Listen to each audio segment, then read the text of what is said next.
Mesdames et messieurs et fidèles téléspectateurs, bonsoir et bienvenue sur LVS TV. Vous êtes à votre principale édition d'information du soir. Il est 19h30. Tout de suite, le sommaire de cette actualité.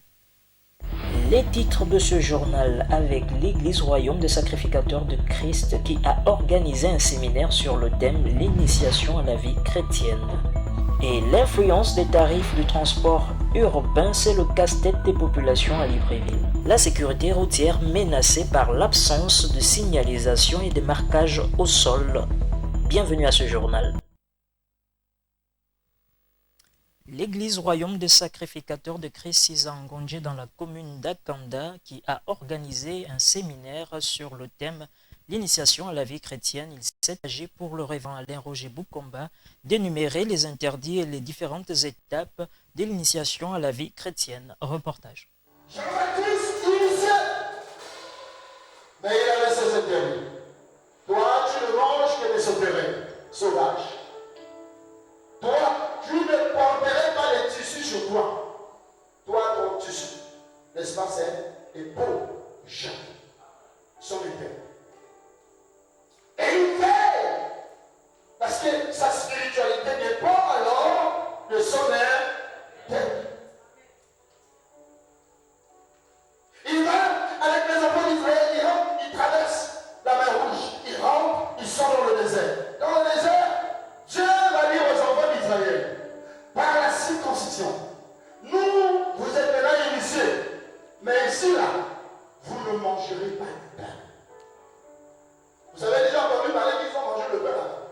Ils ne mangeaient pas le pain pendant et dans le désert, ils ne mangeaient pas du pain.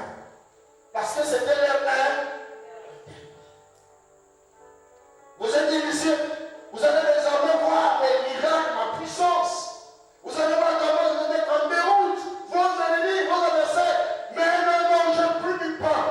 Parce qu'il y a dans le pain, il y a la même vue. Maintenant,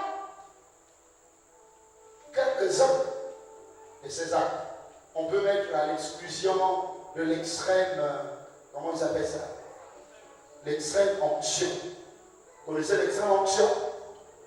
C'est la personne qui est déjà pratiquement à quelques secondes de mourir. Et donc on vient, on prie, on met l'huile, on fait un acte en disant que ses péchés lui soient pardonnés, il ne parle plus. On fait une prière. D'accord? Vous n'avez pas entendu parler de ça? D'accord? Mais ce qu'ils appellent l'ordre, nous sommes aussi dans l'ordre. L'ordre, en réalité, c'est la consécration. Donc, chez nous ici, l'ordre, c'est la consécration. C'est un sacrement. Le sacrement du mariage. Nous le faisons ici également. C'est-à-dire la bénédiction du mariage. Le sacrement de la confirmation, que nous parlerons certainement demain, avec notre appellation à nous. Et le sacrement du baptême, que nous parlons ici. Le sacrement d'Eucharistie, donc nous utilisons comme la Sainte Seine. Et l'inflation, j'y arrive, des tarifs du transport urbain à Libreville et même pour les déplacements à l'intérieur du pays, les populations ne savent plus à quel sens se vouer. C'est un reportage de Poncette Nzoga. Depuis l'apparition de la pandémie de Covid-19 au Gabon, les populations connaissent une hausse de prix dans la consommation des biens et services liés à leur quotidien. C'est le cas pour la hausse de tarifs dans le transport urbain et même à l'intérieur du pays, qui ne cesse d'outrer les populations. Les tarifs ont doublé, voire triplé. En ce qui concerne les tarifs, bon, les prix ne sont pas venus de nous en fait. C'est venu des chauffeurs, mais juste pour vous préciser qu'avant d'aller à Gare Routière, c'était 300. À raison de 19 personnes. Aujourd'hui, c'est augmenté à 400 parce que les chauffeurs se sont plaints que les mesures ont été des mesures barrières et le nombre de places ont été rétrécies. D'abord ici, quand vous prenez AONG, IAI. AONG, IAI c'est 300 le tarif. AONG c'est 200, mais avant c'était 100 francs. Et lorsque vous êtes à IAI, on vous demande encore de prendre 200 jusqu'à Pétro. Est-ce que vous comprenez? Pendant avant, c'était 100 francs. Et lorsque vous descendez de Pétro, ceux qui partent par la cité, ou bien ceux qui partent par la gare, ou bien ceux qui partent par Ungu, doivent encore payer 300. Et ceux qui partent par la cité, avant c'était 100 francs par la cité ou par la gare. À Ungu, c'était 200. Mais ça, vous montez 300. Et donc, cela, il doit faire des surcharges. Maintenant, ceux qui quittent du 12 pour venir à Rio, c'est 500 l'arrêt. Est-ce que vous comprenez? Si ton prix du 7 jusqu'ici, c'est 300. Parfois, ils te prennent 400. Maintenant, du 6, tu es à Rio, tu prends du 6 pour aller au 6, ils te prennent 300 à 400. Vous-même aussi, vous voyez un peu les prix. Maintenant, d'Akanda, tu prends d'Akanda jusqu'au charbonnage. Akanda jusqu'au charbonnage, tu vas dépenser 500. Après, ils vont te faire descendre pour que tu puisses prendre une autre voiture et ils vont suivre le chargement. Et ça va encore augmenter encore un autre tarif de Rio du charbonnage jusqu'à Rio. Ils vont encore vous prendre encore 400 à 300 ou bien 500. Vous voyez que donc, à une classe, ils veulent te manger 1000 francs, 800. Vous voyez que les prix ne sont pas normaux. Maintenant, de la gare routière jusqu'à Ungu, c'est 800 le transport. Est-ce que vous comprenez? Normalement, avant, c'était 500 le transport. Ils ont mis 300 en haut. Est-ce que vous comprenez? Si la raison évoquée semble être le nombre de places à bord des taxis et édictée par le gouvernement, la réalité semble être tout autre. Peut-être profiter de cette crise sanitaire pour influencer le phénomène de la montée des prix. C'est le Covid, on a demandé des places limites. En ce moment, les bus ne respectent les bus là. Les usagers là, ça ne respecte plus. On monte, nous sommes surchargés. On fait comment? On fait comment quand il y a un plus dans les taxis? On se surcharge. À quand le retour à la vie normale et surtout aux tarifs normaux des biens et services, en plus d'une crise économique relativement accentuée par la crise sanitaire du Covid-19. Les populations ne savent plus à quel sein se vouer. C'est ici l'occasion pour les autorités compétentes de fournir un énième effort d'accompagnement et d'avoir un regard sur l'anarchie et l'inflation des prix. Toujours dans le secteur du transport, les populations font de plus en plus recours au transport public en dépit de ces désagréments. Le détail avec Poncette Nzoga. Suite à l'augmentation des tarifs de transport urbain, notamment avec les taxis depuis l'apparition de la pandémie de Covid-19, il avait été mis en place par le gouvernement des mesures d'accompagnement avec les transports publics gratuits, notamment les bus Transsub, afin d'alléger et faciliter le déplacement des élèves et travailleurs dans différentes zones de la capitale Libreville. Triste est de constater la longue attente de ces élèves et travailleurs exposés au soleil et aux intempéries dans les rangs. Je suis Nicolo Luciano, je suis élève en première lycée. Les transports là c'est pénible parce qu'il y a des élèves parfois de nuit. Et lorsqu'on arrive ici, il y a encore des difficultés qui doivent encore être en cause, soit disant ils doivent échanger. Et ça nous pénalise aussi parce qu'il y a des élèves qui doivent commencer les cours à 13h.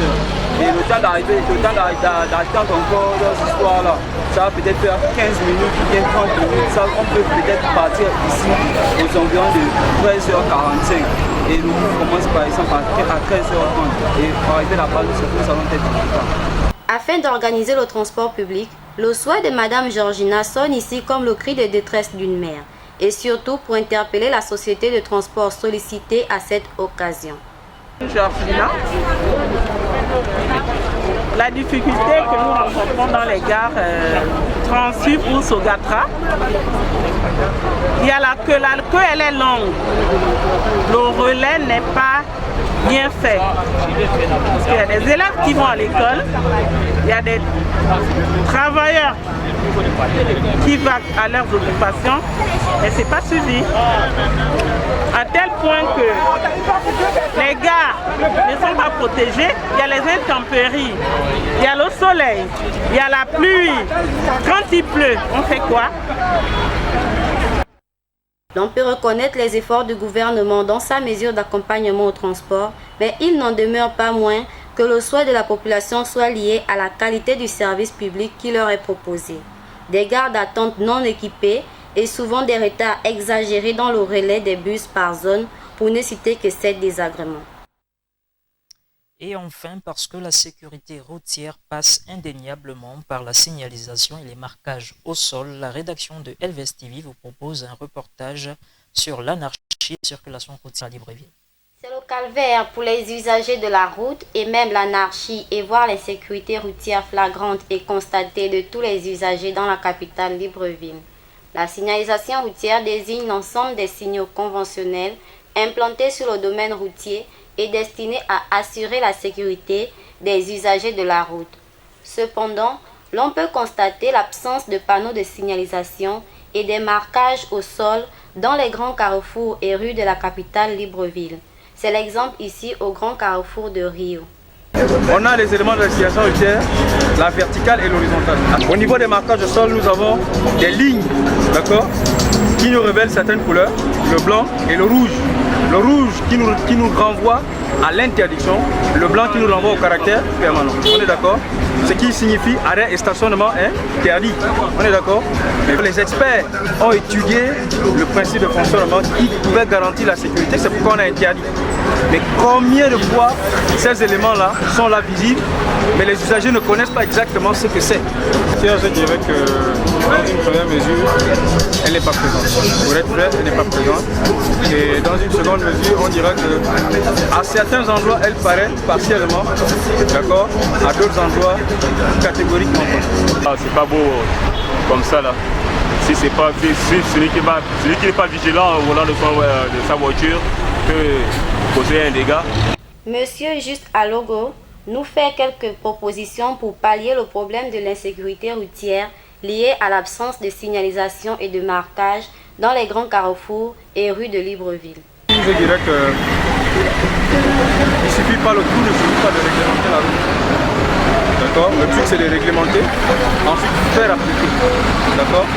Et pour faire appliquer, qu'est-ce qu'il faut? On ne peut pas demander à quelqu'un qui ne connaît pas la loi d'appliquer la loi. D'accord? Il faut éduquer, il faut sensibiliser. Après sensibiliser, il faut sanctionner. Lorsque la réglementation routière n'est pas respectée, ce sont les accidents de circulation routière. Source d'insécurité routière et susceptible d'occasionner des accidents de la circulation, l'absence de signalisation et de marquage sur la route devrait interpeller les autorités publiques, en l'occurrence le ministère du Transport et celui en charge de l'éducation civique. Mesdames et messieurs, c'est la fin de ce journal. Je vous donne rendez-vous pour demain à 12h30. Que Dieu vous bénisse et bonne suite de programmes sur LVS TV.